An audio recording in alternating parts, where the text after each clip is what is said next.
Всем привет, дорогие друзья! Сегодня будем готовить очень красивую и вкусную выпечку. Это краффины синнабоны. Для всех, кто любит круассаны и синнабоны, этот рецепт просто настоящая находка. Эти краффины получаются такие слоеные, такие ароматные, очень вкусные. Союз американской и французской выпечки удался на славу. Эти краффины просто бесподобны. Здесь огромное количество хрустящих сверху тонких слоев теста. И этот божественный вкус и аромат корицы никого не оставит равнодушным. Друзья, это просто невероятно вкусно. Сверху какие они хрустящие, а внутри нежнейшие. И много-много слоев. В моей семье этот рецепт краффинов любят больше всего. Хотя на моем канале уже есть огромное количество рецептов краффинов, и самый популярный это, конечно, краффин кулич. Я уверена, многие из вас его, конечно же, готовили. И теперь я рекомендую приготовить и попробовать такие замечательные небольшие краффины синнабоны. Для приготовления теста мне понадобится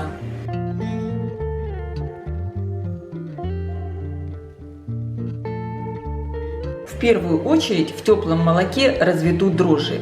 Добавляю 2 чайные ложки сахара от общего количества. Всыпаю дрожжи. Хорошо перемешиваю. Оставляю таким образом дрожжи примерно на 5-7 минут. У них должна вырасти красивая шапочка. В отдельной миске смешаю яйцо, растопленное сливочное масло, соль, сахар и экстракт ванили.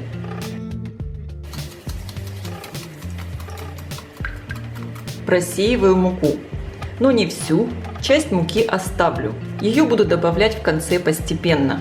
Мука везде разная, и ее, конечно, может уйти чуть больше для рецепта или меньше.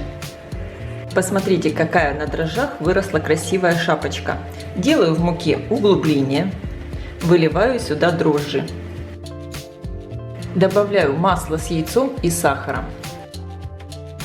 И начинаю замешивать тесто. Постепенно добавляю муку. Все тесто я собрала в один ком. Оно у меня еще вот такое немного липковатое, нежное. Я не хочу его слишком сильно забивать мукой. У меня здесь осталось примерно граммов 30 муки. Всего на замес теста у меня ушло 420 граммов муки. Сейчас его буду домешивать на столе. Буду его вымешивать примерно минут 10. Мне надо, чтобы тесто стало очень эластичным и легко растягивалось. Не спешите добавлять муку. Чем дольше месим тесто, тем больше развивается в нем клейковина муки, и оно получается более эластичным. Я хорошо все вымесила. Посмотрите, какое гладкое, эластичное тесто получилось. Очень мягкое. Подкатываю тесто в шар. Беру чистую миску, слегка смазываю ее растительным маслом, перекладываю его в миску, закрываю пищевой пленкой и отправляю на расстойку примерно на 1 час. Я ставлю миску с тестом в микроволновку, рядом ставлю стакан с горячей водой. Закрываю дверцу микроволновки, и у меня получается такой теплый шкафчик. Конечно, при этом микроволновку я не включаю. Для слоения теста мне понадобится мягкое сливочное масло 150 граммов, 150 граммов тростникового сахара, можно использовать и белый сахар, и 15 граммов корицы. Добавляю ее в сахар и перемешиваю. Я просто обожаю выпечку с корицей. Посмотрите, какое шикарное тесто получилось. Выросло в объеме больше, чем в 2 раза. Достаю его из миски.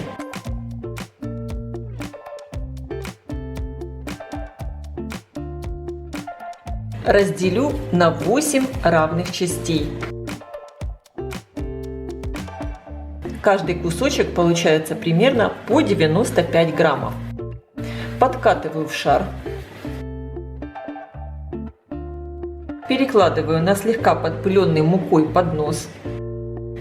Закрываю пленкой и оставлю отдохнуть минут на 5-7, чтобы тесто легко раскатывалось. Рабочую поверхность подпыляю мукой. Выкладываю кусочек теста и буду его раскатывать в очень тонкий длинный пласт. Раскатывать надо как можно тоньше. Если надо, подпыляйте тесто мукой. Тесто я даже слегка приподнимаю и растягиваю. Оно получается очень эластичное и не рвется. Чем тоньше раскатать тесто, тем больше слоев получится у краффина. И тем красивее эти слои будут смотреться. У меня получился вот такой очень тонкий пласт теста. Как видите, через него просвечивается стол. Я вас сейчас сориентирую по размерам. Длина получилась 55 сантиметров и ширина 22 сантиметра. Беру мягкое сливочное масло. Примерно разделю его на 8 частей. И 8-ю часть масла выкладываю на кусочек теста. Аккуратно все распределяю руками.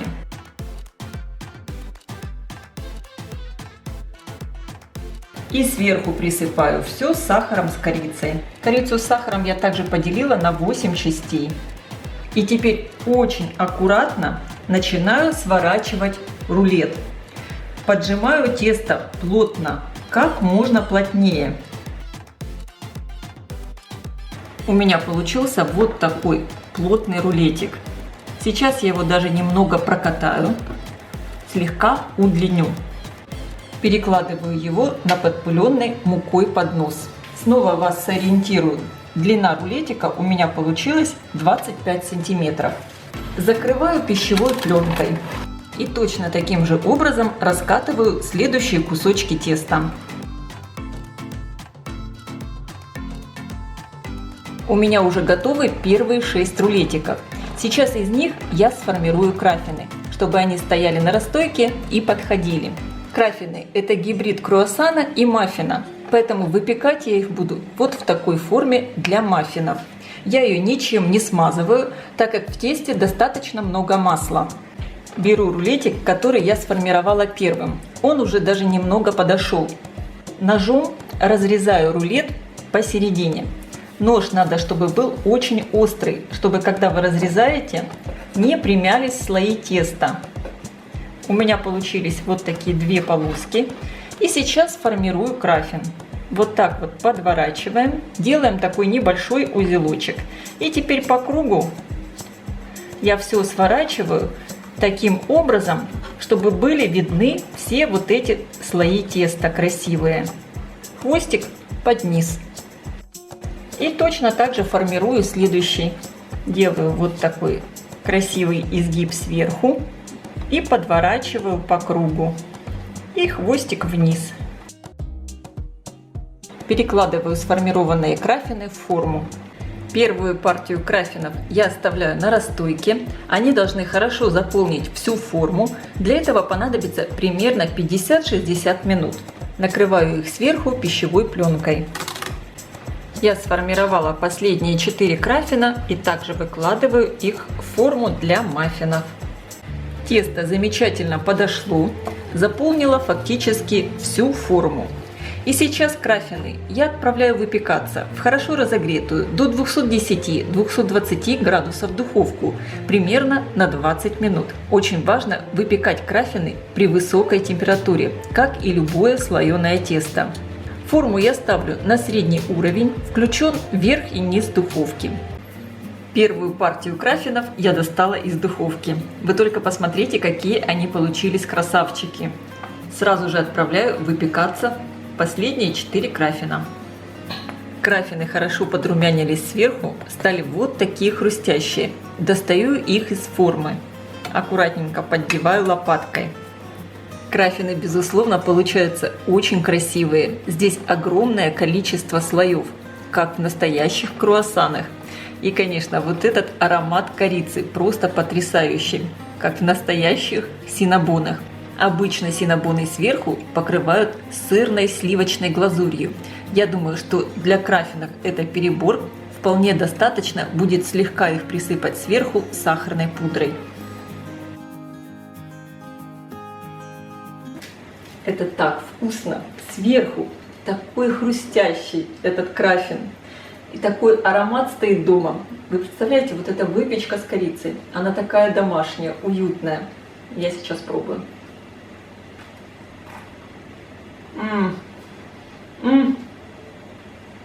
Друзья, это просто невероятно вкусно. Здесь внутри просто нежнейшее, такое классное тесто. Оно такое воздушное, а сверху хрустящее.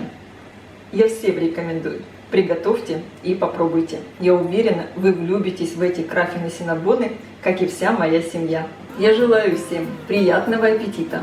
Ставьте лайки, пишите ваши комментарии. Делитесь этим новым видео с вашими друзьями в социальных сетях.